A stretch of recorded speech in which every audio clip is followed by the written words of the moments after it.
अनि यसको तपाईको बैंक फाइनेन्सको सुविधा पनि छ यो गाडी लिनुभयो भने चाहिँ।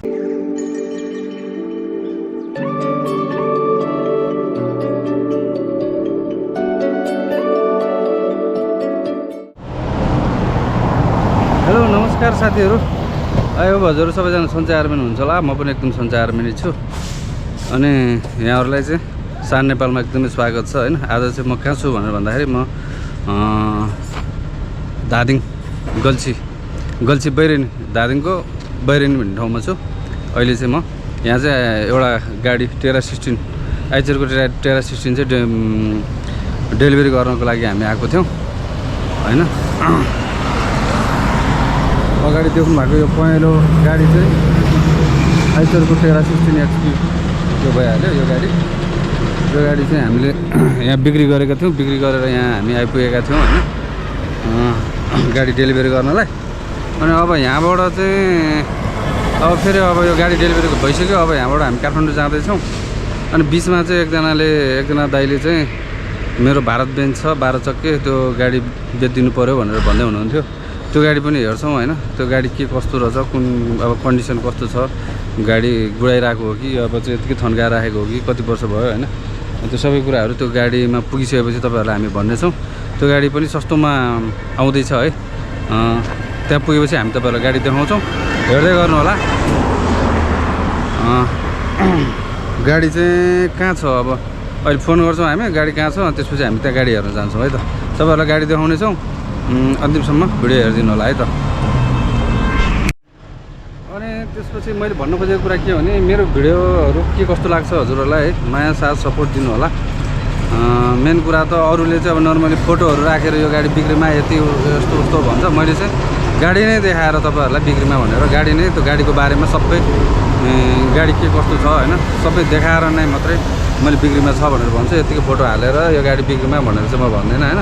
जे छ डिटेलमा तपाईँहरूलाई लाइभ देखाएर बल्ल त्यो गाडी चाहिँ बिक्रीमा छ भनेर भिडियो बनाएर हाल्ने हो, त्यो खालको छ। अनि तपाईँहरूमा छोटो समयमा माया पनि गरिदिनु भएको छ, साथ सपोर्ट दिनुभएको छ है, अझै गर्दै जानु होला। अनि अब मेरो चाहिँ भिडियो भनेको अब ब्लगिङ प्लस यो गाडीहरू सम्बन्धी गाडी बिक्रीको भिडियोहरू आइरहेको हुन्छ हैन, त्यही नै हो। ल अब गाडी यहाँबाट निस्क्यो, अन्टेस गाडी नम्बर हालेर हैन टक्क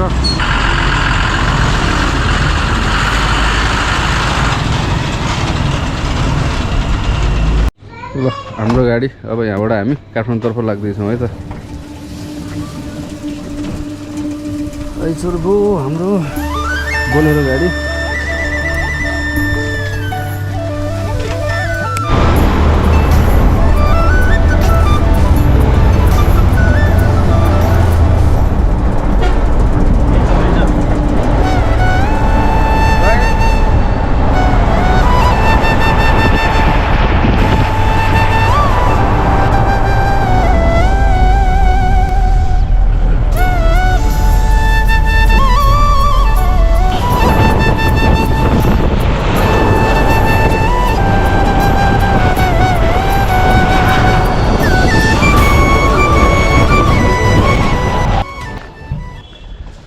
ल साथीहरू अब फेरि अर्को गाडी आइपुग्यो। यो चाहिँ तपाईँको भारतबेन्जको है, फेरि भारतबेन्जको यो 2016 मोडलको गाडी हो, 12 चक्केमा हैन। गाडी एकदम फ्रेस छ, तपाईँहरू देखिरहनु भएको छ है। यो आफैले चाहिँ कुदाउनु भएको छ यो गाडी चाहिँ। अनि यो टाइपको छ। टायरको कुरा अब मेन त अब टायरकै कुरा आउँछ यहाँ हैन। टायर यो अगाडि नयाँ हो कि रिसेलिङ हो यार, पत्ता लगाउनै गाह्रो यार। यो त नयाँ रहेछ, अगाडिको नयाँ टायर रहेछ हैन। यो खालको छ। यता चाहिँ अब उतापट्टि कस्तो छ है त।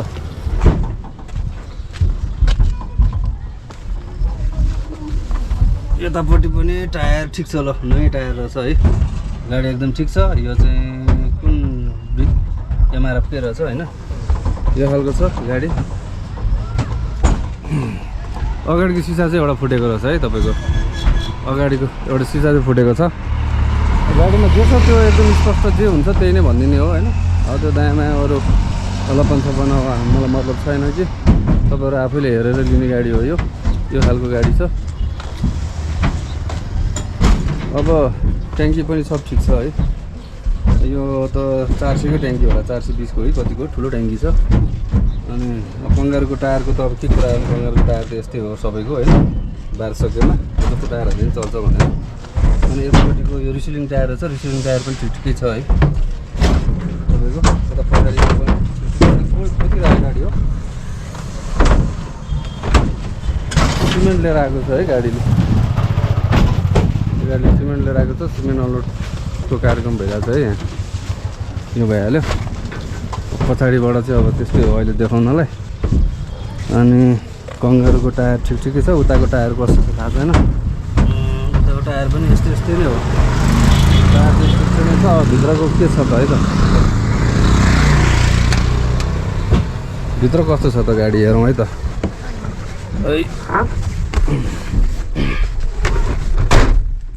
ल भित्र पनि अगरबत्ती बालेर होइन, भारतबेन्जको यहाँ लोगो देखिहाल्नुभयो। अरू यहाँनिर रहेछ कि। अनि भारतबेन्जको चाहिँ यता पनि सामानहरू राख्ने हुँदो रहेछ, पछाडि सुत्ने हुँदो रहेछ। भारतबेन्ज गाडीमा चाहिँ म फर्स्ट टाइम चढेको है, यता पछाडि सुत्ने ठाउँ हुँदो रहेछ। सिट पनि ड्राइभर सिटमा पनि एकजना सुत्नु मिल्ने रहेछ फोल्ड गरेर होइन। अनि यता 2 जना बस्न मिल्ने, यता 3 जना। मान्छे त जति पनि बोकेर हिँड्नु मिल्ने खालको रहेछ। उता पछाडि पनि बस्न मिल्ने होइन। पछाडि लगभग 5 जना 6 जना बस्न मिल्दो रहेछ। यता 2-3 जना भइगयो, राम्रो हुँदो रहेछ गाडी चाहिँ। ठिक छ, मलाई चाहिँ राम्रो लाग्यो है। सुत्नु पनि यता पनि मिल्ने, उता पनि मिल्ने, गजब छ गाडी। अब यो अलिकति यो त अब धुलो मैलो हिँड्दा फोहोर भएको छ, यसलाई एकचोटि सर्लक्क सफा गर्ने भने झकास हुन्छ गाडी। मलाई चाहिँ गजब लाग्यो। क्यासेट चाहिँ माथि रहेछ यसको। भित्र क्याबिनको भाग चाहिँ तपाईँको जस्तो कम्पनीबाट आउँछ त्यस्तै नै छ है, त्यस्तो दायाँ बायाँ यताउति केही छैन। यदि यो गाडी तपाईँहरू लिन चाहनुहुन्छ भने होइन, यो 2016 मोडलको गाडी भइहाल्यो। 2016 मोडलको गाडी। मोडल प्राइस चाहिँ म स्क्रिनमा राखिदिन्छु, तपाईँहरू स्क्रिनमा अहिले देखिरहनु भएको होला होइन। त्यही नै हो प्राइसहरू चाहिँ। मोडल पनि त्यस्तै छ। अब यो 12 चक्के गाडी भन्ने बित्तिकै अब क्यापेसिटी के कति त्यो तपाईँहरूलाई थाहा भइहाल्छ होइन। 1 स्ट्यान्ड बोक्छ। अनि अगाडि उता सिसा पनि छ। गाडीको त्यस्तो गर्नुपर्ने बनाउनु पर्ने खासै मैले त्यस्तो केही देख्दिनँ है। यता गजब छ यार यो गाडी, मलाई त राम्रो लाग्यो। ल यो खालको छ। अब झरौँ, स्टार्ट गरेर हेर्ने र अहिले गाडी त्यहाँ माल खाली भइरहेछ। अहिले स्टार्ट चाहिँ अहिले पछि गरेर हेरौँला होइन। गाडी कुदेर गाडीलाई के स्टार्ट गर्नु पऱ्यो र खै। ढोका पनि झप्प लाग्दो रहेछ। कुदेर आएको गाडी। पेन्ट पनि अहिले तत्कालै गर्नुपर्ने छैन, तिर्पालहरू जस्तो छ, एकदम राम्रो छ। तिर्पालहरू पनि तपाईँले देखिहाल्नुभयो, सिमेन्ट लोड गरेर आएको गाडी हो। सिमेन्ट लोड गरेर आएको भने सिमेन्ट त अब भिज्यो भने खत्तम हुन्छ, त्यही भएर तिर्पाल पनि एकदम डह्रो बलियो छ। तपाईँहरूले लिनुभयो भने यो तिर्पाल पनि एकदम सकुशल एकदम राम्रो पाउनुभयो।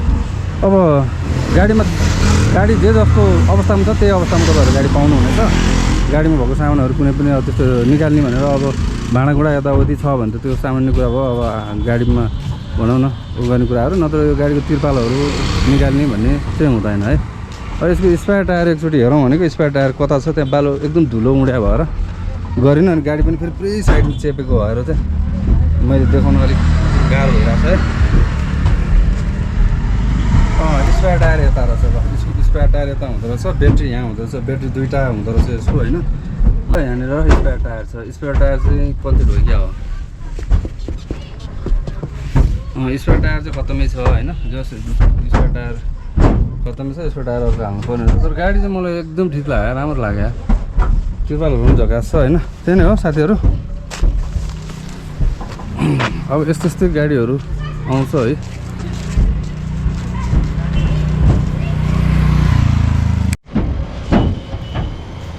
अब यो गाडी मैले बारेमा भइहाल्ने, सिमेन्ट झार्दै हुनुहुन्छ होइन। गाडीको अब बाँकी कुराहरू भनेको तपाईँको गाडीको प्राइस चाहिँ रहेको छ 25 लाख रुपियाँ रहेको छ। अब यसमा पनि तपाईँको डिस्काउन्ट हुन्छ है, तपाईँहरूले यदि लिने हो भने। त्यही नै हो।